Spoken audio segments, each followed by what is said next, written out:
Assalamualaikum warahmatullahi wabarakatuh.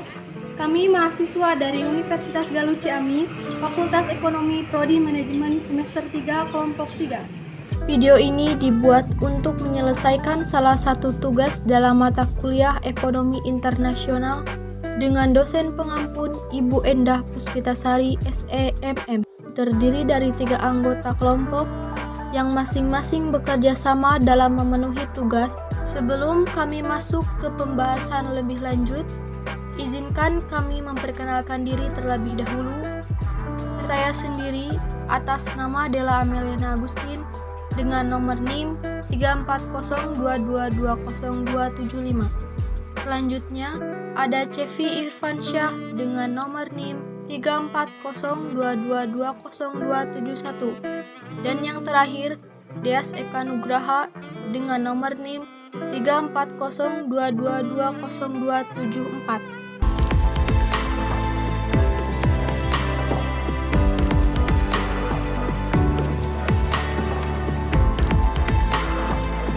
Akan menjelaskan tentang teori praklasik dalam perdagangan internasional. Perdagangan internasional. Perdagangan internasional adalah pertukaran dalam arti perdagangan tenaga kerja dengan barang dan jasa lainnya, yang selanjutnya diikuti dengan perdagangan barang dan jasa sekarang, saat terjadinya transaksi, dengan kompensasi barang dan jasa di kemudian hari. Akhirnya berkembang hingga pertukaran antar negara atau internasional dengan aset-aset yang mengandung resiko seperti saham, valuta asing, dan obligasi yang saling menguntungkan kedua belah pihak, bahkan semua negara yang berkaitan di dalamnya, sehingga memungkinkan setiap negara melakukan diversifikasi. Penganekaragaman kegiatan perdagangan yang dapat meningkatkan pendapatan mereka.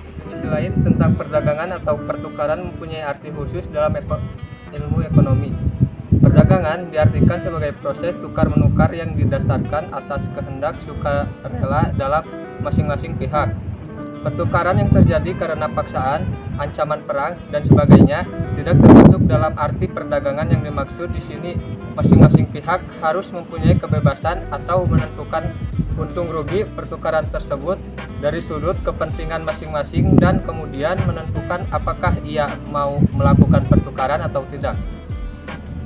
Sukirno tahun 2010, keuntungan yang akan diperoleh apabila suatu negara melakukan perdagangan yaitu antara lain: 1. Memperoleh barang yang tidak dapat diproduksi di dalam negeri. 2. Memperoleh keuntungan dari spesialisasi produksi suatu barang. 3. Memperluas pasar industri dalam negeri. 4. Menggunakan teknologi modern dan meningkatkan produktivitas. Perdagangan internasional. Teori praklasik merkantilisme. Merkantilisme belum mengenal konsep keunggulan komparatif sebagai penentu pola perdagangan, dan karenanya juga mempengaruhi struktur produksi dan distribusi pendapatan. Boleh dikatakan bahwa periode merkantilisme merupakan transisi menuju pemikiran klasik yang dimotori oleh Adam Smith. Adam Smith yang melihat betapa pemikiran kaum merkantilisme cenderung akan membawa petaka bagi masyarakat dunia. Alasannya adalah karena konsep kesejahteraan dan mazhab merkantilisme didasarkan kepada kekayaan yang dinilai dari banyaknya stok emas yang dimiliki suatu negara. Stok emas ini diperoleh dari surplus perdagangan, maka tak mengherankan jika hanya orang-orang yang memberikan kontribusi kepada surplus perdagangan saja yang dianggap sebagai produktif. Basri 2010. Kebijakan merkantilisme yang masih dijalankan oleh banyak negara ialah bentuk neo-merkantilisme, yakni kebijakan proteks untuk melindungi dan mendorong ekonomi industri nasional dengan kebijakan tarif barir, dan kebijakan non-tarif barir.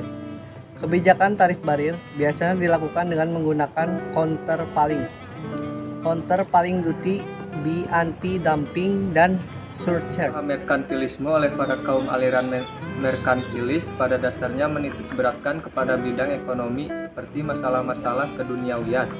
Oleh karena pemahaman merkantilisme yang terbatas pada masalah keduniawian, sehingga banyak bermunculan pendapat-pendapat yang muncul hanya saja memikirkan aspek ekonomis, bukan pada etika dan moral semata.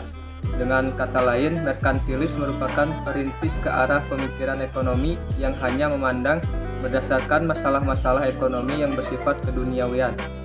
Pokok merkantilisme ada dua. Pertama, pemupukan logam mulia. Pemupukan logam mulia tujuannya adalah untuk pembentukan negara nasional yang kuat dan pemupukan kemakmuran nasional untuk memperlakukan dan memperkembangkan kekuatan negara tersebut.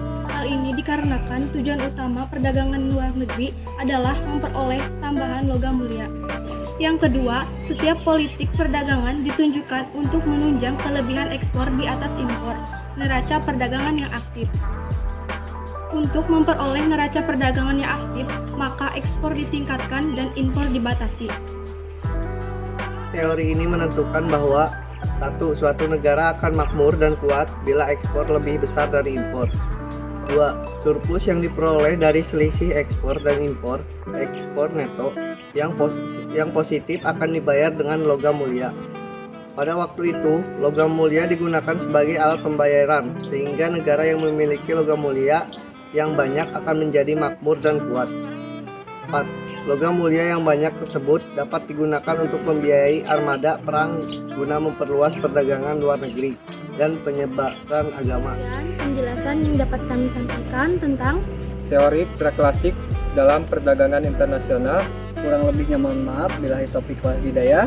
Wassalamualaikum warahmatullahi wabarakatuh.